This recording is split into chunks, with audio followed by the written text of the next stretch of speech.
Hello दोस्तों, welcome again to my YouTube channel chemistry science classes. तो हम लोग आज लेकर आए हैं एक नया topic that is called Coulomb's law.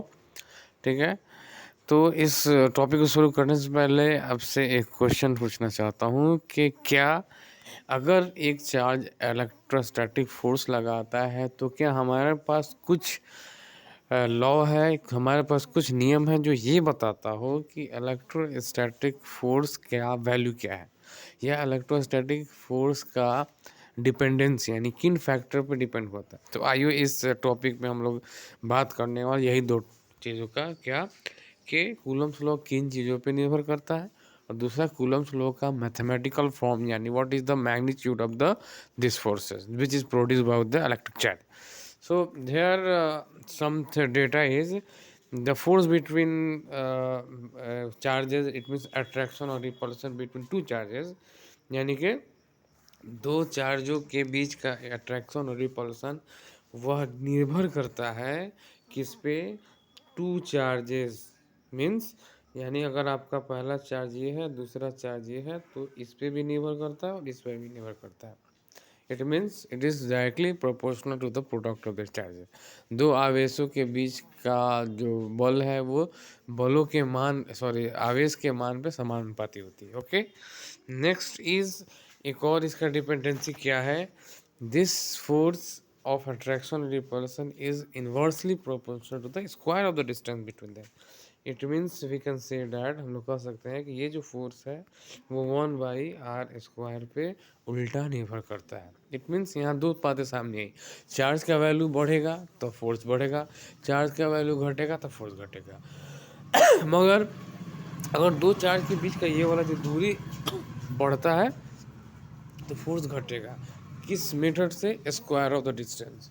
It means अगर हमारे पास डिस्टेंस 2 मीटर है और 2 से 4 मीटर का डिस्टेंस हो गया तो 2 बढ़ा तो उसके स्क्वायर के रूप में उतना फोर्स कम हो जाएगा, यानी 2 का स्क्वायर 4, 4 टाइम्स फोर्स जो है यानी एफ जो है वो 4 टाइम क्या हो जाएगा, डिक्रीज हो जाएगा। Okay, this is the Coulomb's law.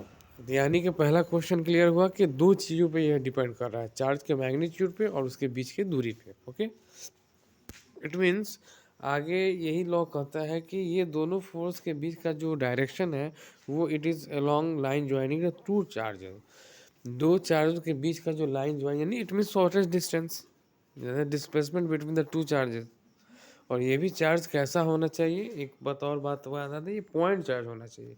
Point charge का मतलब होता है दोनों का दोनों, पॉइंट चार्ज का डेफिनेशन आपको पता ही है, या नहीं पता है तो अगले वीडियो में हम लोग बात कर लेंगे कि पॉइंट चार्ज के सेंटर से सेंटर के बीच की स्मॉलेस्ट दूरी पे ये कूलम्ब्स लॉ निर्भर करता है, यानी वो इसके तरफ वो फोर्स क्रिएट करता है, एक्सर्ट करता है। ओके, नो दूसरी बात ये है कि अगर बाय द वे हमको ये फोर्स का वैल्यू भी बताना है तो that is it means formula, तो दो चार्जों और उसके बीच की दूरी का जो फॉर्मूला है वो क्या है, ये है आपका फोर्स इज इक्वल टू के इंटू Q1 Q2/r²। ओके, के इंटू Q1 Q2/r² में आपको बता दें दोनों चार्ज का वैल्यू Q1 और Q2 है, r² इसका दूरी, और व्हाट इज के है, के is a constant. This constant is always act when two charges act force between them each other. दो चार्ज जब फोर्स लगाएगा तो उसमें जो कांस्टेंट हमेशा काम आता है वह फोर्स की वैल्यू है के। ओके, जैसे आपको पता है ग्रेविटेशनल फोर्स में जिस तरह से जी काम करता है यानी यूनिवर्सल ग्रेविटेशनल कांस्टेंट, ठीक उसी तरह से दो चार्जों के बीच में जो इलेक्ट्रोस्टैटिक फोर्स लगता है उसमें आपका ये के काम करता है। तो what is the value of के नाउ, वैल्यू ऑफ द के इज है, sorry, it is the formula of the के। फॉर्मूला अपने आप में कितने के बराबर है, इट इज़ के इज इक्वल टू 1/4πε0। याद रखिएगा ये के का फॉर्मूला है, यानी फॉर्मूला के अंदर एक फॉर्मूला, के इज इक्वल टू 1/4πε0। ओके, और इसका जो वैल्यू होता है वो होता है, this is the value of the K, right here I have mentioned here 8.987 10 power 9, और ये अप्रॉक्स में 9 इंटू 10 पावर 9 भी होता है। ओके, यानी कि 8.9 को अप्रॉक्स में हम लोग 9 मेंशन करते हैं। एंड इट्स यूनिट इज, इसका इकाई क्या है, इसका इकाई होगा न्यूटन मीटर स्क्वायर पर कूलम स्क्वायर। ओके, एंड इसके अंदर जो हम लोग 1/4 पे एप्सोनॉट जो देखे हैं, तो एप्सोनॉट का अपने आप में वैल्यू ये वाला होता है, here written 8.854 into 10 to the power minus 12 Faraday per meter. So this is the details of the formula between the two charges. दो चार्ज के बीच में जो फॉर्मूला यूज़ किया गया उसका वैल्यू है, क्या वैल्यू, के अपने आप में 1/4 पे एप्सोनॉट, इसका वैल्यू 9 × 10⁻⁹। एप्सोनॉट का सिर्फ वैल्यू अगर बोले तो 8.85 × 10⁻⁻12, और दोनों चार्ज का मैग्नीट्यूड Q1 Q2 और दोनों के बीच की दूरी यानी R का square.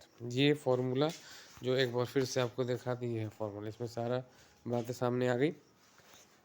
Next is that force का वैल्यू मोस्ट इम्पोर्टेंट। अगर फोर्स का वैल्यू निगेटिव होता है, इट मीन्स अगर फोर्स का वैल्यू आपका निगेटिव होता है तो इसका मतलब ये होगा कि एक चार्ज आपका पॉजिटिव है और दूसरा चार्ज निगेटिव है, ठीक है, क्योंकि Q1 और Q2 जब मल्टीप्लाई होगा तो प्लस और माइनस में मल्टीप्लाई होगा तो इसका हमेशा रिजल्ट माइनस आएगा।